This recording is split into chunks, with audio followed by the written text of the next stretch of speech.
তো বন্ধুরা, কেমন আছো সবাই? আশা করি সবাই ভালো আছো। আজকে আবার চলে এসেছি একটি ক্রাইম অ্যাকশন থ্রিলার মুভির ব্যাখ্যা নিয়ে। কথা বলছি রাবি তেজে অভিনীত টাইগার নাগেশ্বর রাও মুভিটির। তোমরা কি কখনো শুনেছ একজন চোর পুলিশকে চ্যালেঞ্জ করে চুরি করে?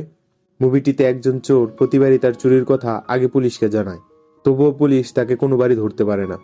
তার চুরি করার পেছনে রয়েছে মহৎ এক উদ্দেশ্য। উদ্দেশ্যটি জানতে পারলে তোমরা অবাক হয়ে যাবে। মুভিটির IMDb রেটিং 6.4/10। তাহলে আর কথা না বাড়িয়ে চলো শুরু করা যাক। মুভির শুরুতে আমরা ইন্টেলিজেন্ট ব্যুরোর চিফ রাঘবেন্দ্র রাজপুতকে দেখি। সে একটি ইমার্জেন্সি মিটিং ডাকে, যেখানে প্রাইম মিনিস্টারের সিকিউরিটি চিফ ও আরো কিছু বড় পদের অফিসার ছিল। রাজপুত কোন্দুর থেকে IPS অফিসার বিশ্বনাথ শাস্ত্রীকেও ডাকে। শাস্ত্রী জানতে চায় কেন এই মিটিং ডাকা হয়েছে। রাজপুত শাস্ত্রীর সকল ইতিহাস তুলে ধরে আর বলে, মূলত আপনি টাইগার জোনে কাজ করেছেন, the zone of tiger Nageswara Rao. তারপর রাজপুত শাস্ত্রীর কাছ থেকে টাইগার নাগেশ্বর রাও সম্পর্কে জানতে চায়। শাস্ত্রী বলে, নাগেশ্বর রাও যদি অলিম্পিকে যেত তাহলে ভারতের জন্য গোল্ড মেডেল নিয়ে আসতো। যদি সে আর্মিতে যেত তাহলে একাই যুদ্ধ জয় করতে পারত। কিন্তু আফসোসের ব্যাপার, সে একজন চোর। বিএবি সিকিউরিটি চিফ বলে, কত বড় বড় চোরদের দেখেছি, এ কি তাদের থেকেও বড় চোর? শাস্ত্রী বলে, যে না বলে নিয়ে যায় তাকে চোর বলে, যে মারধর করে নিয়ে যায় তাকে ডাকাত বলে, আর পুলিশদের বলে চ্যালেঞ্জ দিয়ে চুরি করলে সেটা টাইগার নাগেশ্বর রাও। শাস্ত্রী বলে, নাগেশ্বর রাওকে জানে এমন অনেক লোক রয়েছে, কিন্তু তার চেহারা দেখেছে এমন লোক অনেক কম। এমনকি আমিও তার চেহারা কখনো দেখিনি। এরপর আমরা ফ্ল্যাশব্যাকে দেখি, কয়েক বছর আগে শাস্ত্রী যখন ডিউটি করছিল, তখন নাগেশ্বর রাও তাকে ফোন করে জানায় যে সে 20 টন খাদ্য বহন করা একটি ট্রেনে চুরি করবে। এটা জানার পর শাস্ত্রী ওই ট্রেনের সিকিউরিটি আরো বাড়িয়ে দেয়। স্থলভাগে ট্রেনে চুরি করার কোনো সুযোগই ছিল না। শুধু একটাই জায়গা ছিল, 2300 মিটারের একটি ব্রিজ। ওই ব্রিজটি পার করতে ট্রেনটির মাত্র 5.5 মিনিট সময় লাগে। তখন একজন বলে 20 টন মাল লুট করতেই 5.5 ঘন্টা লেগেছিল, আর 5.5 মিনিটে তা চুরি করা একদম অসম্ভব। শাস্ত্রী বলে, এই অসম্ভব থেকেই নাগেশ্বরের চিন্তা শুরু হয়। আমরা ফ্ল্যাশব্যাকে দেখি নাগেশ্বর রাও তার লোকদের নিয়ে ওই ব্রিজে লুকিয়েছিল। ট্রেনটি ব্রিজে আসার পরেই নাগেশ্বররা দড়ির সাহায্যে ট্রেনের উপরে উঠে যায়। তারপর মালের বগিতে ঢুকে গার্ডদের মেরে নদীতে ফেলে দেয়। এরপর নদীতে থাকা তাদের নৌকাগুলোতে দড়ির সাহায্যে সকল মাল ট্রেন থেকে নামিয়ে ফেলে। মাল নামানো শেষ করে সবাই নদীতে ঝাঁপ দেয়। নাগেশ্বর যখন লাফ দিতে যাবে তখনই একজন গার্ড তাকে ধরে ফেলে, কিন্তু তারা তাকে থানায় নিয়ে যেতে পারেনি। স্টেশন থেকেই নাগেশ্বর পুলিশদের চকমা দিয়ে পালিয়ে যায়। এরপর একজন এসে রাজপুতকে বলে, নাগেশ্বর রাওয়ের সকল ক্রাইম ফাইল রেডি হয়ে গেছে। রাজপুত ফাইলগুলো দেখে অবাক হয়ে যায়, কারণ ওই ফাইলগুলো একটি স্তূপে পরিণত হয়েছে। রাজপুত বলে, 25 বছর বয়সে এত ক্রাইম করেছে সে? শাস্ত্রী বলে, মাত্র 8 বছর বয়সে মার্ডার করে সে ক্রাইম জগতে পা রেখেছে। এরপর আমরা 1956 সালে স্টুয়ার্টপুরাম নামক একটি গ্রামের সিন দেখি। এই গ্রামের সবাই চুরি করে জীবন কাটাতো। ইয়ালামান্দা নামের এক লোক তাদের প্রধান ছিল। গ্রামের কে কোথায় চুরি করবে ইয়ালামান্দাই তা বলে দিত, এবং চুরি করা জিনিসের একটা অংশ তাকে দিতে হতো। যে তাকে অংশ দিত না, ইয়ালামান্দা তার পাখিটি দিত। নাগেশ্বর তার বাবার সাথে ইয়ালামান্দার কাছে এসেছিল। নাগেশ্বর ইয়ালামান্দার চেয়ারটি দেখে সেটাতে বসতে চায়। এতে ইয়ালামান্দা ক্ষিপ্ত হয়ে নাগেশ্বরের বাবাকে একটি অতি ঝুঁকিপূর্ণ বাসায় চুরি করতে বলে। রাতে নাগেশ্বর, তার বাবা ও তার বড় ভাই মিলে চুরি করতে যায়। তারা দেয়ালে একটি বড় ছিদ্র করে বাড়ির ভেতর ঢুকে পড়ে। তারপর চুরি করে বেরিয়ে আসার সময় নাগেশ্বর বেরিয়ে যায়, কিন্তু তার বাবাকে ভিতর থেকে বাড়ির লোকেরা ধরে ফেলে। তারা দুই ভাই মিলে টেনেও তাকে বের করতে পারে না। যদি তার বাবা ধরা পড়ে তাহলে পুলিশ তাদেরকেও ধরে ফেলবে। তাই নাগেশ্বর তার বাবার গলা কেটে হত্যা করে। এরপর থেকে তার রক্তের পিপাসা বেড়ে যায়। রাজপুত বলে, এ কেমন মানুষ, নিজের বাবা কি হত্যা করেছে? শাস্ত্রী বলে, নাগেশ্বর রাওকে জানতে হলে আগে স্টুয়ার্টপুরাম সম্পর্কে জানতে হবে। ফ্ল্যাশব্যাকে আমরা দিজ্জাল প্রাসাদ নামক এক ব্যক্তিকে দেখি। প্রাসাদী গ্রামের সকলকে চুরি করার ট্রেনিং দেয়। একদিন প্রাসাদ বাচ্চাদের সামনে একটি হাড়িতে 10 টাকা রাখে, আর বলে যে হাড়ির ভিতর থেকে ওই নোটটা বের করতে পারবে টাকা তার। হাড়ির ভিতরে একটি বিচ্ছা থাকায় ভয়ে কেউ হাত দেয় না। তখন নাগেশ্বর সেখানে এসে ওই হাড়িতে পানি ঢালে, যার ফলে নোটটি উপরে উঠে আসে, আর নাগেশ্বর সেটি নিয়ে নেয়। প্রাসাদ নাগেশ্বরের বুদ্ধিমত্তা দেখে সন্তুষ্ট হয় এবং বলে তার কাছে ট্রেনিং নেওয়ার জন্য। নাগেশ্বর বলে, আমি ট্রেনিং নেওয়ার জন্যই এখানে এসেছি। এরপর 14 বছর বয়স থেকে প্রাসাদ নাগেশ্বরকে ট্রেনিং দিতে থাকে। এরপর আমরা 1971 সালের সিন দেখি। ইয়ালামান্দা এখন MLA হয়ে গেছে। তার জায়গায় তার ছোট ভাই কাশি স্টুয়ার্টপুরামের দেখাশোনা করে। তারা প্রতি বছর একটি নিলামের আয়োজন করে, যেখানে 3টি গ্যাং আলাদা আলাদা জায়গা ইয়ালামান্দার কাছ থেকে কিনে নেয়। তাদের নিয়ম ছিল, এক গ্যাংয়ের কেনা জায়গায় অন্য গ্যাং চুরি করতে পারবে না। নিলামের সময় নাগেশ্বর সেখানে আসে। নাগেশ্বরও নিলামে অংশ নিতে চায়, কিন্তু পারে না। কারণ নিলামে অংশগ্রহণ করতে চাইলে নিজের গ্যাং ও ইয়ালামান্দার সামনে একটি চেয়ার থাকতে হবে। এরপর সেখানে আঙ্গিস সেট নামের এক লোক আসে। গতকাল ঝড়ে কলকাতাগামী একটি জাহাজ বান্দার পোর্টে এসে পড়ে। সেটাতে তার টোবাকো বক্স ছিল। এখন আঙ্গিস সেট চায় কেউ তার মালগুলো চুরি করে এনে দিতে, কিন্তু বান্দার পোর্টে হাই সিকিউরিটি থাকার কারণে কেউই রাজি হয় না। এমনকি আঙ্গিস সেট ইয়ালামান্দাদের মালের 40% দেওয়ার কথা বলে, তবুও কেউ রাজি হয় না। তখন নাগেশ্বর বলে তাকে মালের 50% দিলে আঙ্গিস সেটের মাল চুরি করে এনে দিবে। এটা শুনে সেখানে সবাই অবাক হয়ে যায়। কাশি বলে, যদি কাল মাল না নিয়ে আসতে পারিস তাহলে আমার মূত্রপান করতে হবে। তখন সবাই নাগেশ্বরের উপরে হাসাহাসি করতে থাকে। নাগেশ্বর বলে, ঠিক আছে, আর যদি মাল নিয়ে আসতে পারি তাহলে আমাকেও নিলামে অংশগ্রহণের জন্য ইয়ালামান্দার পাশে একটি চেয়ার দিতে হবে। ইয়ালামান্দা এর কোনো উত্তর না দিয়ে সেখান থেকে চলে যায়। রাতে নাগেশ্বর প্ল্যান করে পোর্টে আগুন লাগিয়ে দেয়। তারপর নাগেশ্বর ফায়ার ব্রিগেডের কর্মী সেজে সে আগুন নিভাতে যায়। আসলে আঙ্গিস সেট টোবাকোর আড়ালে গোল্ডের স্মাগলিং করছিল। পরের দিন নাগেশ্বর আঙ্গিস সেটের সকল গোল্ড নিয়ে হাজির হয়। কথা মতো আঙ্গিস সেট নাগেশ্বরকে 50% গোল্ড দিয়ে দেয়। শর্ত মোতাবেক যেহেতু নাগেশ্বর মাল নিয়ে এসেছিল, তাই ইয়ালামান্দাদের বাধ্য হয়ে নাগেশ্বরকে একটি চেয়ার দিতে হয়। এরপর থেকে নাগেশ্বর তার ইচ্ছা মতো যখন যেখানে খুশি চুরি করত। কেউ তাকে বাধা দিতে আসলে সে তাকে মেরে ফেলত। এরপর আমরা কোর্টের সিন দেখি। নাগেশ্বরের বড় ভাই প্রাভাকরের আজ জেল থেকে জামিন হওয়ার কথা ছিল, তাই নাগেশ্বর কোর্টে এসেছে বাইকে নিয়ে যেতে। সেখানে আমরা একজন প্রস্টিটিউটকে দেখি। নাগেশ্বর যখন ওই মেয়ের সাথে খারাপ ব্যবহার করছিল, তখন পুলিশের সিআই মৌলি তাকে বাধা দিতে আসলে তাদের মধ্যে ফাইট হয়। নাগেশ্বর মারতে মারতে সিআই মৌলির একটি চোখ নষ্ট করে ফেলে। এরপর প্রাভাকররা সেখানে এসে নাগেশ্বরকে সেখান থেকে নিয়ে চলে যায়। রাতে তারা নতুন চুরির প্ল্যান করতে থাকে। তখন নাগেশ্বর বলে এইসব ছোট মোটো চুরি না করে বড় কোনো চুরির প্ল্যান করতে, যেটা করলে আর কখনো চুরি করার প্রয়োজন পড়বে না। তখন প্রাভাকর বলে জেলে সে সেন্থিল নামের এক লোকের সাথে মিলেছিল। সেন্থিল তাকে বলেছিল প্রতি মাসে বার্মা থেকে মাদ্রাস চুরি করা গোল্ড পাচার করা হয়।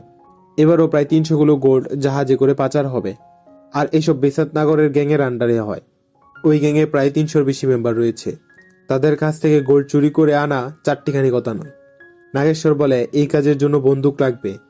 বন্দুক কেনার জন্য নাগেশ্বর ট্রেনে রাশিদ নামের এক লোকের সাথে দেখা করে। ওই ট্রেনে নাগেশ্বরের সাথে দেখা হয় সারার। প্রথম দেখাতেই নাগেশ্বর সারার প্রেমে পড়ে যায়। নাগেশ্বর ট্রেনেই সারাকে পটানোর চেষ্টা করে। পরের সিনে আমরা দেখি স্টুয়ার্টপুরাম গ্রামের কয়েকটি ছেলে মেয়ে মিলে সরকারি অফিসে যায়, গ্রামে একটি টোবাকো ফ্যাক্টরি খোলার পারমিশনের জন্য। সরকারি অফিসার বলে যে সে পারমিশন আনার চেষ্টা করবে। পরের দিন নাগেশ্বর ওই ছেলে মেয়েদের সাথে দেখা করতে তাদের কলেজে যায়। সেখানে নাগেশ্বর সারাকে দেখতে পায়। তখন একটি ছেলে বলে সারা তাদের সাথেই কলেজে পড়ে। বিয়ে দেওয়ার জন্য তার বাবা তাকে কলেজ থেকে নিয়ে গিয়েছিল। এরপর কোনো কারণে বিয়ে ভেঙে যায়। সারা আবার কলেজে আসতে শুরু করেছে। আসলে নাগেশ্বরই সারার বিয়ে ভেঙেছিল। সারার বাবা যৌতুকের জন্য যে টাকা রেখেছিল নাগেশ্বর তা চুরি করে ফেলেছিল। যৌতুক না পেয়ে পাত্রপক্ষ বিয়ে ভেঙে দেয়। এরপর নাগেশ্বর সারার কাছে যায় আর যৌতুকের টাকাটা তার হাতে তুলে দেয়। নাগেশ্বরী তার বিয়ে ভেঙেছে এটা জানতে পেরে সারা নাগেশ্বরকে চড় মারে। তখন নাগেশ্বর বলে যৌতুক না দেওয়ায় যে তোমাকে বিয়ে করেনি সে ভালো, নাকি চুরি করা টাকা ফেরত দিয়ে সত্যি কথা বলে সে ভালো। সারা এর কোনো উত্তর না দিয়ে চলে যায়। এরপর থেকে নাগেশ্বর সারার পিছন গুড়গুড় করতে থাকে। একসময় সারাও নাগেশ্বরকে পছন্দ করতে শুরু করে। এরপর আমরা দেখি কাশি সারার বাবার কাছে এসেছে। কাশি সারার বাবাকে 10 লক্ষ টাকার চুরি করা স্বর্ণগয়না বেচার জন্য দিয়েছিল, কিন্তু বেচার সময় পুলিশের রেড পড়ায় সারার বাবা কাশিকে পুরো টাকা দিতে পারেনি। সারার বাবা কাশিকে বলে কিছুদিনের মধ্যেই সে বাকি টাকা ব্যবস্থা করে দিবে। এরপরই কাশি সারার হাত ধরে বলে 3 দিনের ভিতর টাকা দিয়ে সারাকে নিয়ে যেতে। যদি টাকা না দিতে পারে তাহলে সারাকে কাজে লাগিয়ে কাশি বাকি টাকা আয় করবে। তখনই সেখানে নাগেশ্বর চলে আসে। কাশি তাকে বলে অকারণে এই ঝামেলায় না জড়াতে। কাশির এক লোক বলে উঠে এই ঝামেলায় জড়ালে বিনা কারণে জান হারাতে হবে। আর বলে নাগেশ্বরের সারা দরকার নাকি স্টুয়ার্টপুরাম। তখন নাগেশ্বর বলে সারাও আমার, স্টুয়ার্টপুরামও আমার। কাশির লোক তাকে মারতে আসলে নাগেশ্বর দুটি গান বের করে। নাগেশ্বরের হাতে গান দেখে কাশির লোকেরা কাশিকে নিয়ে সেখান থেকে চলে যায়। নাগেশ্বর কাশিকে বলে কাল থেকে স্টুয়ার্টপুরামের সকল গ্যাং নাগেশ্বরকে ট্যাক্স দিবে। ইয়ালামান্দার রাত শেষ, এখন থেকে স্টুয়ার্টপুরামে নাগেশ্বরের রাত চলবে। অন্যদিকে 300 কিলো গোল্ড চুরি করার জন্য নাগেশ্বর বেসান্ত নাগর গ্যাংয়ের এক লোক সিনথিলকে কিডন্যাপ করে। তাকে মারধর করে গোল্ড কখন ও কোথায় আসবে তা জেনে ফেলে। চুরির দিন নাগেশ্বররা তাদের গোপন জায়গায় প্ল্যানিং করছিল। তখনই সারা সেখানে আসে। সারা নাগেশ্বরকে বলে পরশুদিন তার বাবা তার অন্য জায়গায় বিয়ে ঠিক করেছে, তাই সে বাসা থেকে বেরিয়ে এসেছে। আরো বলে তারা এখনই পালিয়ে গিয়ে বিয়ে করে ফেলতে। নাগেশ্বর বলে, চুরিও পুলিশকে জানিয়ে করি, আর তোমাকে বিয়ে সবার সামনে করব, দেখা যাবে কে আমাকে বাধা দেয়। সারা বলে, বাবা বাধা দিবে, আমি চাই না তোমার হাতে আমার বাবা মারা যাক। এদিকে আজকে এই চুরিটা করতে হতো। সারা বলে, আর একদিন পর চুরিটা করলে হয় না? এদিকে প্রাভাকর সেখানে গাড়ি নিয়ে এসে পড়েছে। নাগেশ্বর সারাকে বলে কাল ভোরে স্টেশনে চলে আসতে। এরপর নাগেশ্বর চুরি করতে চলে যায়। ওই 300 কিলো গোল্ড অনেকটি কন্টেনারের মাঝে একটি কন্টেনারে ছিল। নাগেশ্বররা সেন্থিলের কাছ থেকে জেনে গিয়েছিল যে বক্সে গোল্ড থাকবে ওই বক্সের সিল আলাদা হবে। নাগেশ্বররা ওই বক্সের সিল খুলে অন্য বক্সের সাথে বদলে দেয়। এরপর গোল্ডের বক্সটি নিয়ে চলে আসে। এদিকে বেসান্ত নাগর জানতে পারে তার গোল্ড চুরি হয়ে গেছে এবং এটাও বুঝে যায় যে এটা নাগেশ্বরই করেছে। তাই বেসান্ত নাগর নাগেশ্বরের 2 বন্ধুকে ধরে নিয়ে আসে। তাদের বাঁচাতে নাগেশ্বরও সেখানে আসে। বেসান্ত নাগরের লোকদের মারতে থাকে। নাগেশ্বর তাদেরকে মেরে তার বন্ধুদের সেখান থেকে নিয়ে যায়। বেসান্ত নাগর ইয়ালামান্দাকে ফোন করে ব্যাপারটা জানায়। ইয়ালামান্দা পুলিশদের কাজে লাগিয়ে দেয় নাগেশ্বরদের ধরার জন্য। নাগেশ্বররা ফেরত আসার সময় তাদের সামনে পুলিশের চেকপোস্ট পড়ে। নাগেশ্বর বাকিদের বলে গোল্ডগুলো কথা মতো জায়গায় লুকিয়ে দিতে, আর সে সারার কাছে যাচ্ছে। পুলিশ সব জায়গায় নাগেশ্বরদের খুঁজছিল, তবুও নাগেশ্বর কোনোভাবে পুলিশের চোখ ফাঁকি দিয়ে স্টেশনে চলে আসে। সারা তার জন্য অপেক্ষা করছিল। এরপর স্টেশনে একটি ট্রেন আসলে তারা সেটিতে উঠতে যাবে, তখনই ট্রেনের ভিতর থেকে কাশি পুরো পুলিশ ফোর্স নিয়ে বেরিয়ে আসে। তারা নাগেশ্বরকে চারদিক থেকে ঘিরে ধরে ফেলে। কাশি বলে, এখন তুই জেলে গেলে আর কখন স্টুয়ার্টপুরামে ফেরত আসতে পারবি না। এখন সারাও আমার, আবার স্টুয়ার্টপুরামও আমার। এরপর সারা নাগেশ্বরকে বলে, তখনই বলেছিলাম একদিন পর চুরিটা করতে। এখন আমার কাছে 2টি অপশন বাকি আছে। বাবার কাছে গেলে বাবা তার পছন্দ মতো ছেলের সাথে আমার বিয়ে দিয়ে দিবে, আর কাশি আমাকে নিয়ে গেলে নিজের ইচ্ছা মতো আমাকে ব্যবহার করবে। এসব বলেই সারা চলন্ত ট্রেনের সামনে ঝাঁপ দিয়ে আত্মহত্যা করে। চোখের সামনে সারার মৃত্যু দেখতে পেয়ে নাগেশ্বর ভেঙে পড়ে। শাস্ত্রী বলে, পুলিশের হাতে অনেক মার খেয়েও নাগেশ্বর গোল্ড কোথায় আছে তা বলেনি। নাগেশ্বরকে মোট 14 বছরের সাজা দেওয়া হয়। বিএপি সিকিউরিটি চিফ বলে, তাহলে তো নাগেশ্বর রাওয়ের কাহিনী এখানেই শেষ। শাস্ত্রী বলে, স্টুয়ার্টপুরাম নাগেশ্বর রাওয়ের কাহিনী এখানেই শেষ, কিন্তু টাইগার নাগেশ্বর রাওয়ের কাহিনী এখান থেকেই শুরু। এক রাতে টাইগার নাগেশ্বর রাও জেল থেকে পালিয়ে যায়। জেলার ও সেখানের অফিসাররা এটা দেখে অবাক হয়ে যায়, কারণ নাগেশ্বর এক লাফ দিয়ে জেলের 14 ফুট উঁচু দেয়াল পার করে, যেটা ন্যাশনাল অলিম্পিকের রেকর্ডের চেয়েও 5.5 ফুট উঁচু। পালানোর আগে নাগেশ্বর জেলারকেও বলে গিয়েছিল। শাস্ত্রী আরো বলে, নাগেশ্বর জেল থেকে পালিয়ে সোজা ইয়ালামান্দার বাসায় যায়। সারার মৃত্যু ও তাকে ফাঁসানোর জন্য কাশি ও তার মোট 24 জন লোককে গলা কেটে হত্যা করে। এভাবেই সে টাইগার নাগেশ্বর রায়ে পরিণত হয়। এইসব শুনে রাজপুত বাকি অফিসারদের বলে পিএম এর সিকিউরিটি আরো কড়াকড়ি করার জন্য। তখন শাস্ত্রী বলে, পিএম ও আপনাদের সাথে নাগেশ্বর রাওয়ের সম্পর্ক কি? তখন রাজপুত শাস্ত্রীকে একটি চিঠি দিয়ে বলে 48 ঘন্টার মাঝে নাগেশ্বর পিএম হাউসে চুরি করবে এমন চ্যালেঞ্জ করেছে। রাজপুত আরো বলে, পিএম এর 3 উইং সিকিউরিটি রয়েছে, আমিও দেখি নাগেশ্বর কিভাবে চুরি করে। এরপরই তারা সবাই পিএম হাউসে যায়। রাজপুত সবাইকে সবার জায়গায় পাঠিয়ে দেয়। আমরা দেখি পিএম হাউস চারদিকে কমান্ডো দিয়ে ভরা। পরের দিন পিএম তার কনভয় নিয়ে বের হয়। রাজপুত শাস্ত্রীকে বলে, নাগেশ্বর নাকি অনেক বড় চোর, তাহলে কোথায় সে? তখনই একজন স্টাফ তাদের সামনে দিয়ে পিএম এর জন্য চা নিয়ে যাচ্ছিল। রাজপুত দৌড়ে পিএম এর ঘরে গিয়ে দেখে পিএম একটি বই পড়ছে। এটা দেখে রাজপুত কনভয় আটকায়। সেখানে গিয়ে দেখে গাড়িতে আসল পিএম রয়েছে। রাজপুত ভাবতে থাকে, তাহলে ভিতরে কে? আমরা দেখি নাগেশ্বর পিএম সেজে সেখানে দাঁড়িয়েছিল।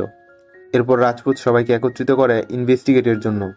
সেখানে শুধু শাস্ত্রীর সাথে আসা তার পিএ রাজুই নেই। তখন শাস্ত্রী বলে, আমার সাথে কেউ আসেনি, আপনারাই তো তাকে পাঠিয়েছিলেন আমাকে এয়ারপোর্ট থেকে নিয়ে আসতে। আমরা ফ্ল্যাশব্যাকে দেখি নাগেশ্বরী কনস্টেবল সেজে শাস্ত্রীকে এয়ারপোর্ট থেকে নিয়ে এসেছে। যেহেতু তারা কেউই নাগেশ্বরের চেহারা দেখেনি, তাই নাগেশ্বর তাদের সাথে থেকে তাদের সকল প্ল্যানিং সম্পর্কে জেনে ফেলে। এরপর পিএম রাজপুতকে বকাঝকা করে বলে, সে যদি এখানে চুরি করতে আসতো তাহলে তার যে ট্যালেন্ট, সে রিজার্ভ ব্যাংকও চুরি করতে পারত। সে এত রিস্ক নিয়ে এখানে চুরি করতে আসেনি, সে হয়তো কোনো মেসেজ দিতে এসেছিল, আর সেটা কি তা খুঁজে বের করো।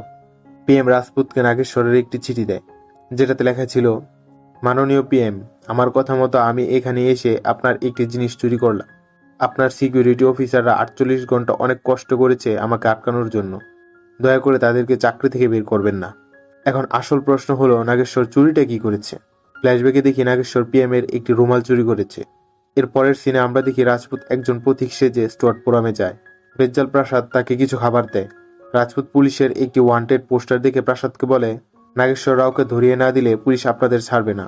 গ্রামের সবাইও তার ব্যাপারেই কথা বলছে। সে কি বড় কোনো রাক্ষস নাকি? প্রাসাদ বলে, খাবার আর ক্ষুধা দুনিয়াতে এ দুটোই সত্য।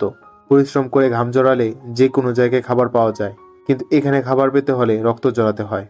ফ্ল্যাশব্যাকে আমরা 1966 সালের সিন দেখি। নাগেশ্বর পুলিশের গাড়ি করে কোথাও যাচ্ছিল। গাড়িতে একটি ছোট বাচ্চাও ছিল।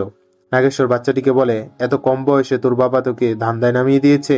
এখানে দান্দা বলতে বোঝানো হয়েছে তখন পুলিশ অন্য গ্যাং মেম্বারদের চুরির দায় তাদের বদলে স্টুয়ার্টপুরাম থেকে লোক ভাড়া করে আটক করত, বিনিময়ে তাদেরকে কিছু টাকা দিত। বাচ্চা ছেলেটি বলে, আমি নিজ ইচ্ছাই জেলে যাচ্ছি পড়ালেখা করার জন্য। আমি স্টুয়ার্টপুরামে থাকি বলে স্কুল থেকে আমাকে বের করে দেওয়া হয়েছে। জেলে তারা আমাকে পড়ালেখা করার সুযোগ দেবে। নাগেশ্বর বলে, পড়ালেখা করে কি করবি? ছেলেটি বলে, আমি পড়ালেখা করে গ্রামের সকলকেও শিক্ষিত করে তুলব। একজন শিক্ষিত মানুষ পুরো সমাজকে বদলাতে পারে। এরপর নাগেশ্বরের গন্তব্য আসলে নাগেশ্বর নেমে যায়। জেলে একজন বড় অফিসার এসে ছেলেটিকে মারধর করলে ছেলেটি বলে সে নির্দোষ, 60 টাকা পাবে বলে সে এখানে এসেছে। যেহেতু সেখানের পুলিশের দুর্নীতি বড় অফিসারের কাছে ধরা পড়ে যায়, তাই স্টেশনের অফিসার ওই ছেলেটিকে অনেক মারধর করে। এরপর ছেলেটিকে স্টুয়ার্টপুরামে নিয়ে যায়। অফিসার বলে স্টেশনের যতগুলো পেন্ডিং কেস রয়েছে সবগুলো তাদের উপর চাপিয়ে দেবে এবং গ্রামের লোকদের ধরতে থাকে। তখন নাগেশ্বর সেখানে এসে পুলিশদের মারতে থাকে, মেরে পুলিশদের সেখান থেকে ভাগিয়ে দেয়। এরপর নাগেশ্বর কিছু ছেলে মেয়েকে নিয়ে স্কুলে যায়। প্রিন্সিপালকে অনেক বুঝিয়ে তাদেরকে স্কুলে ভর্তি করিয়ে দেয় এবং তাদের পড়ালেখার যাবতীয় খরচ নাগেশ্বর নিজের হাতে নিয়ে নেয়। এরপর ওই ছেলেমেয়েরা পড়ালেখা করে স্কুল থেকে কলেজে উঠে যায়। নাগেশ্বরও ধীরে ধীরে গ্রামবাসীদের পাশে দাঁড়াতে থাকে। মুভির শুরুতে আমরা যে চুরির সিন দেখেছিলাম সেটা ছিল বন্যাপীড়িত মানুষদের জন্য ত্রাণ। ইয়ালামান্দা সেগুলো তার গুদামে নিয়ে যাচ্ছিল, তাই নাগেশ্বর সেগুলো চুরি করে গ্রামবাসীকে দিয়ে দেয়। রাজপুত প্রাসাদকে প্রশ্ন করে, যদি সে এতটাই ভালো ছিল তাহলে ওই 24 জনকে কেন মেরেছিল? ফ্ল্যাশব্যাকে আমরা দেখি নাগেশ্বর কলেজে গিয়ে রাতনাম নামক এক ছেলেকে মারধর করছে, কারণ সে পড়ালেখা বাদ দিয়ে চুরি করছিল, যার ফলে পুলিশের কাছে তার নাম চলে এসেছিল। তখন একজন বলে, চুরি করা ছাড়া তাদের কাছে কোনো উপায় নেই, কারণ তারা যেখানেই চাকরি করতে যায় স্টুয়ার্টপুরামের নাম শুনে তাদেরকে বের করে দেওয়া হয়। কোনোভাবে চাকরি পেয়ে গেলেও পুলিশ ভেরিফিকেশন হয় না, কারণ তাদের বাবা দাদাদের নামে পুলিশ কেস রয়েছে। তখন নাগেশ্বর বুঝতে পারে শুধু পড়ালেখার ব্যবস্থা করলে হবে না, চাকরির ব্যবস্থাও তাকেই করতে হবে। তাই নাগেশ্বর তাদেরকেই প্রশ্ন করে সে কি করতে পারে। তখন তারা বলে গ্রামে একটি টোবাকো ফ্যাক্টরি খুলতে, এতে শিক্ষিতরা চাকরি পেয়ে যাবে আর অশিক্ষিতরাও কাজ পেয়ে যাবে। কিন্তু একটি ফ্যাক্টরি খোলার জন্য অনেক টাকার প্রয়োজন। সেই টাকা ব্যবস্থা করতে নাগেশ্বর মাদ্রাজ থেকে ওই 300 কিলো গোল্ড চুরি করেছিল, যেটা চুরি করতে গিয়েই নাগেশ্বর সারাকে হারায় এবং পুলিশের হাতে অনেক মার খেয়েও নাগেশ্বর গোল্ডের কথা বলে না। স্টুয়ার্টপুরামের ভালো ভবিষ্যতের জন্য সারার মৃত্যু ও 14 বছরের জেলের সাজার কোনো দুঃখ হয় না নাগেশ্বরের। একদিন তার বন্ধু ইয়ারি এসে তাকে জানায় ইয়ালামান্দা ও কাশি কয়েকজন ছেলে মেয়েকে ধরে নিয়ে যায় এবং তাদেরকে মারধর করে গোল্ড কোথায় আছে তা জানতে চায়। ছেলেরা বলে তাদেরকে মেরে ফেললেও তারা কখনো বলবে না যে গোল্ড কোথায় রয়েছে। তখন কাশি তাদের সাথে এক মেয়েকে উলঙ্গ করে তাদের সামনে নির্যাতন করতে থাকে। এটা দেখে একজন রাজি হয়ে যায় গোল্ড কোথায় আছে তা বলার জন্য, কিন্তু গোল্ড যেন কাশিদের হাতে না পড়ে, তাই ওই মেয়েটি লাফ দিয়ে আত্মহত্যা করে। এভাবে করে শেষে শুধু একটি ছেলেই বেঁচে ছিল। কাশিরা তাকে ড্রাগস দিয়ে মাতাল করে গোল্ডের লোকেশন জেনে ফেলে। তারপর কাশিরা গোল্ডগুলো সেখান থেকে উদ্ধার করে এবং ওই ছেলেটিকে রেল লাইনের সাথে বেঁধে রেখে যায়। এক লোক ছেলেটিকে দেখতে পেয়ে ছেলেটিকে উদ্ধার করে। এটা জানতে পেরে নাগেশ্বর জেল থেকে পালায়। একজন কনস্টেবল এসে আলামান্দাদের সাবধান করে যে নাগেশ্বর জেল থেকে পালিয়ে গেছে। তখন কাশি বলে, আসুক নাগেশ্বর, তাকে মেরে তার কাহিনী আজ এখানেই শেষ করব। এরপরে নাগেশ্বর সেখানে আসে। নাগেশ্বর একাই সেখানে সবাইকে গলা কেটে মারতে থাকে। সে সেই ইয়ালামান্দার সামনে এই কাশিরও গলা কেটে হত্যা করে এবং ইয়ালামান্দাকেও একটি কুড়াল দিয়ে তার বুকে আঘাত করে। জেল থেকে পালিয়ে 24 জনকে হত্যা করার জন্য পুলিশ নাগেশ্বরকে তন্ন তন্ন করে খুঁজছিল। তাই প্রভাকর নাগেশ্বরকে তাদের বাবার বন্ধুর বাড়িতে নিয়ে যায়। যেহেতু তাদের বাবা ছোটবেলায় মারা গিয়েছিল, তাই পুলিশ কখনোই এখানে আসতে পারবে না। তার বাবার বন্ধুর একটি মেয়ে ছিল যার নাম মানি। মানি ছোটবেলা থেকেই নাগেশ্বরকে পছন্দ করত। মানি অনেক চেষ্টা করে নাগেশ্বরকে আকর্ষিত করার জন্য, এমনকি এক বৃদ্ধ লোককেও বিয়ে করতে রাজি হয়ে যায়। মানি সেজেগুজে নাগেশ্বরের সামনে দাঁড়ালেও নাগেশ্বর তার দিকে না তাকিয়ে তার বন্ধু ইয়ারির কাছে যায়। ইয়ারি নাগেশ্বরকে জানায় ইয়ালামান্দা গ্রামের সকল লোকদের ধরে জোর করে তাদের উপর তার গ্যাংয়ের লোকদের চুরি ও মার্ডারের কেসগুলো চাপিয়ে দিচ্ছে, যাতে গ্রামের ছেলেমেয়েরা কখনো কোনো চাকরি ও ফ্যাক্টরি খুলতে না পারে। তখনই নাগেশ্বর সেখানে আসে। ইয়ালামান্দা পুলিশদের বলে নাগেশ্বরকে গুলি করতে। তখনই নাগেশ্বররা ইয়ালামান্দাদের উপর বারুদ ছুড়ে দেয়। পুলিশ অফিসার ইয়ালামান্দাকে বলে এখানে হালকা একটু আগুনের স্পার্ক হলেই তারা একদম ঝলসে যাবে। নাগেশ্বর ইয়ালামান্দাকে বলে, মাথা কাটার কাজ আমি 8 বছর বয়স থেকেই শুরু করেছি। তোকে জীবিত রেখেছি যাতে যেদিন ফ্যাক্টরি খুলবে সেদিন তোকে মারতে পারি। এসব বলে নাগেশ্বর সেখান থেকে চলে যায়। এরপর ইয়ালামান্দার এক লোক তাকে বলে নাগেশ্বরকে মারতে হলে সিআই মৌলিকে ডাকতে হবে। নাগেশ্বরের আর সিআই মৌলির পুরনো শত্রুতামি রয়েছে। এখানে আমরা জানতে পারি নাগেশ্বর নয়, সিআই মৌলি ওই প্রস্টিটিউট মেয়েটির সাথে খারাপ ব্যবহার করেছিল। সিআই মৌলি ওই মেয়েকে মেরে বেহুশ করে ফেলেছিল, তাই নাগেশ্বর সিআই মৌলিকে মেরেছিল। পরের সিনে আমরা দেখি ওই মেয়েটি কাউকে বলছে সে জীবনে একবার হলেও নাগেশ্বরের চেহারা দেখতে চায়। ওই দিন বেহুশ হওয়ার কারণে সে নাগেশ্বরের চেহারা দেখতে পারেনি। ছেলেটি তাকে বলে সে নাগেশ্বরের সাথে তার দেখা করিয়ে দেবে। অন্যদিকে রাতে নাগেশ্বর মানিকে বলে সে কেন এত বৃদ্ধ লোককে বিয়ে করছে, সে তার জন্য আরো ভালো পাত্র খুঁজে এনে দিবে। মানি বলে সে নাগেশ্বরকে মন থেকে ভালোবেসে ফেলেছে। যদি সে নাগেশ্বরকে না পায় তাহলে জোয়ান বৃদ্ধ যাকেই সে বিয়ে করুক তার কোনো তফাৎ আসে না। নাগেশ্বর বলে আমি 24 জনকে হত্যা করেছি, পুলিশ চারদিকে আমাকে খুঁজছে। মানি বলে ইয়ালামান্দাকেও মেরে ফেললে 25 জন হয়ে যেত। নাগেশ্বর বলে পুলিশের আমাকে দেখলেই গুলি করার অর্ডার রয়েছে, যে কোনো মুহূর্তেই আমার মৃত্যু হতে পারে। মানি বলে ওইটুকু সময় পর্যন্ত আমার সাথে থাকো, ওইটুকু সময় আমার সাথে থাকলেই হবে, এমনকি এই মুহূর্তটাও আমার জন্য যথেষ্ট। এরপরে নাগেশ্বর মানিকে বিয়ে করে ফেলে। অন্যদিকে ইয়ালামান্দা মৌলিকে নিয়ে আসে। মৌলি তন্ন তন্ন করে নাগেশ্বরকে খুঁজতে থাকে। রাতে এক কনস্টেবল এসে প্রাসাদকে খবর দেয় সিআই মৌলি জেনে গেছে যে মানিকে তারা কোথায় লুকিয়ে রেখেছে। তাকে ধরার জন্য মৌলি পুরো ফোর্স নিয়ে আসছে। তখন প্রাসাদ গ্রামের সবাইকে ডেকে একত্রিত করে। আমরা দেখি তারা মানিকে একটি শুকনো কুয়ায় লুকিয়ে রেখেছিল। মানি বর্তমানে গর্ভবতী। গ্রামের লোকেরা দড়ির সাহায্যে মানিকে উপরে তুলে। এরপর একটি সেফ জায়গায় যখন তাকে নিয়ে যাচ্ছিল তখনই মৌলি পুরো ফোর্স নিয়ে সেখানে চলে আসে। মৌলি মানির হাত পা বেঁধে রেখেছিল। মানির ডেলিভারি পেইন উঠলে গ্রামবাসীরা মৌলির পায়ে পড়ে মানিকে ছেড়ে দেওয়ার জন্য। তখনই সেখানে একজন মহিলা আসে। মহিলাটি সোজা মানির কাছে গিয়ে তার হাত পায়ের বাঁধন খুলতে থাকে। মৌলি মহিলাটিকে গান পয়েন্ট করে বলে এখান থেকে না চলে গেলে তাকে মেরে ফেলবে। তখন মহিলাটি বলে এখানে আমরা 100-এর বেশি লোকজন রয়েছি, আর তোমার বন্দুকে মাত্র 6টি গুলি। এই 6টা গুলি থেকে একটা গুলি না হয় আমি খেলাম। এটা শুনে গ্রামবাসীরাও এগিয়ে আসে। সেখানের অবস্থা দেখে এক কনস্টেবল মৌলিকে নিয়ে সেখান থেকে চলে যায়। রাজপুত প্রাসাদের কাছ থেকে এই মহিলা সম্পর্কে জানতে চায়। প্রাসাদ বলে এর নাম হিমলতা। প্রভাকর একদিন জঙ্গলে হিমলতাকে নিয়ে নাগেশ্বরের সাথে দেখা করতে যায়। হিমলতা নাগেশ্বরকে বলে গ্রামের লোকদের বদলাতে হলে আগে নিজেকে বদলাতে। তুমি যেটা অন্যায়ভাবে করতে চাইছো সেটা আমি ন্যায়ভাবে করব। গ্রামে টোবাকো ফ্যাক্টরি আমি খুলব। নাগেশ্বর বলে ইয়ালামান্দা কখনোই গ্রামে ফ্যাক্টরি খুলতে দিবে না। হিমলতা বলে আমি ডোনেশনের মাধ্যমে ফ্যাক্টরির জন্য প্রয়োজনীয় টাকা ও বড় বড় লোকদের সাথে কথা বলে ফ্যাক্টরি খোলার পারমিশন আনবো, কিন্তু এর আগে পুলিশের হাতে তোমাকে সারেন্ডার করতে হবে। নাগেশ্বর হিমলতাকে চ্যালেঞ্জ করে বলে যেদিন আপনি গ্রামে ফ্যাক্টরি চালু করতে পারবেন সেদিনই আমি পুলিশের কাছে সারেন্ডার করব। এরপর থেকে হিমলতা গ্রামের উন্নয়নে কাজ করতে থাকে। সরকারি দপ্তরের সাথে কথা বলে গ্রামের রাস্তা বানায়, পাশাপাশি গ্রামে বিদ্যুতের ব্যবস্থাও করে, এমনকি গ্রামের মানুষদের কুটির শিল্পের কাজও শেখায়। এতে গ্রামের লোকদের জীবন উন্নত হতে থাকে। এদিকে সিআই মৌলি বিভিন্ন রাষ্ট্র থেকে বেশ কিছু অফিসার ডেকে এনে নিজেরও একটি টিম বানায় নাগেশ্বরকে ধরার জন্য। এরপর সিআই মৌলি তার টিম নিয়ে এক এক করে নাগেশ্বরের বন্ধুদের মারতে থাকে। এমনকি নাগেশ্বরকে না ধরিয়ে দেওয়ার জন্য তারা গ্রামবাসীর উপর অত্যাচার করতে শুরু করে। একদিন ওই ছেলেরা নাগেশ্বরের কাছে গিয়ে বলে হিমলতা দেবী যতবারই ফ্যাক্টরি খোলার পারমিশন নিয়ে আসে ততবারই ইয়ালামান্দা বাধা দেয়। নাগেশ্বর তাদেরকে বলে প্রধানমন্ত্রীর জন্য তার হয়ে একটি চিঠি লিখতে। ছেলেগুলো বলে প্রতিদিনই প্রধানমন্ত্রীর কাছে অনেক সমস্যার চিঠি যায়, উনি কি আমাদের সমস্যা গুরুত্ব দিয়ে দেখবেন?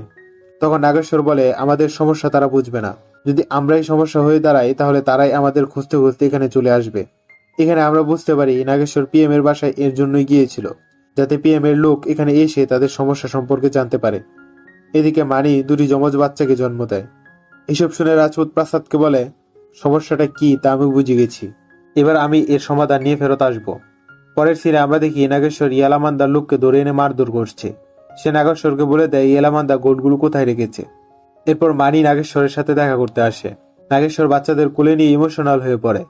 মানি নাগেশ্বরকে বলে গ্রামের সবাই তার জন্য অপেক্ষা করছে, কাল ফ্যাক্টরির কাজ চালু করা হবে, তাই কথা মতো আজ নাগেশ্বরের সারেন্ডার করার কথা। তখন নাগেশ্বর বলে সে এখন যেতে পারবে না, এখনো তার কিছু কাজ বাকি রয়েছে।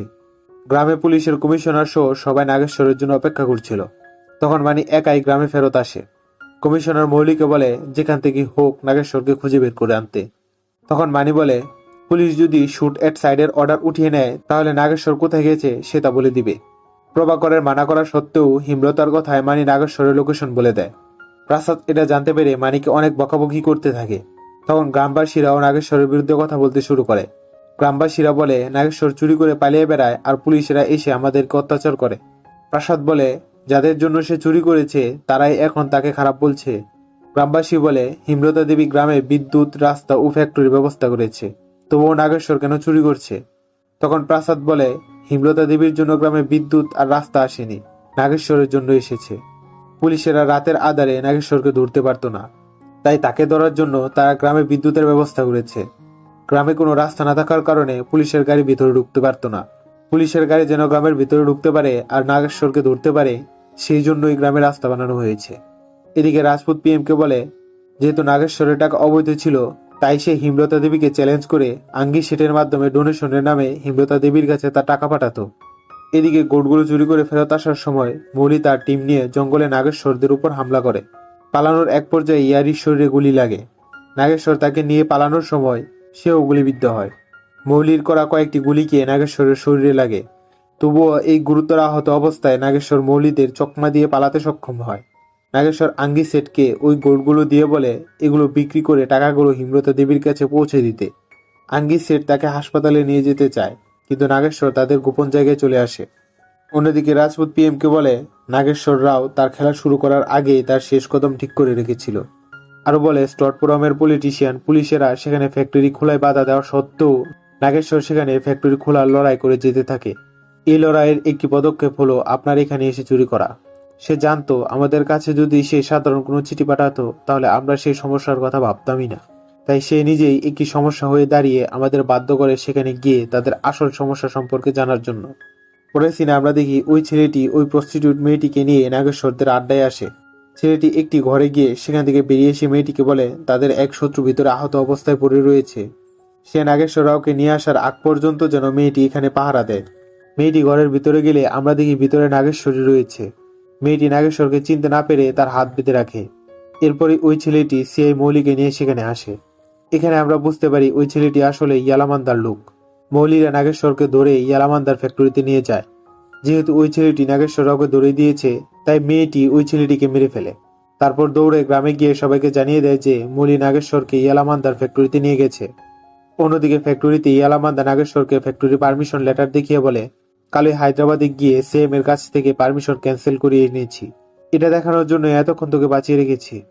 তখন ইয়ালামান্দার কাছে পার্টি অফিস থেকে ফোন করে জানানো হয় তাকে পার্টি থেকে বহিষ্কার করা হয়েছে। এমনকি পিএম ফ্যাক্টরি খোলার পারমিশন দিয়ে দিয়েছে। নাগেশ্বর ইয়ালামান্দাকে বলে তুই সিএম এর সাথে দেখা করার আগেই আমি পিএম এর সাথে দেখা করে এসেছি। তোকে বলেছিলাম না যেদিন ফ্যাক্টরি চালু হবে সেদিন তোকে মারবো, তাই আমি ইচ্ছা করে ধরা দিয়ে এখানে এসেছি। এরপর নাগেশ্বর ইয়ালামান্দা ও মৌলি লোকদের মারতে থাকে। মৌলিকে আহত করে নাগেশ্বর ইয়ালামান্দাকে মারতে যায়।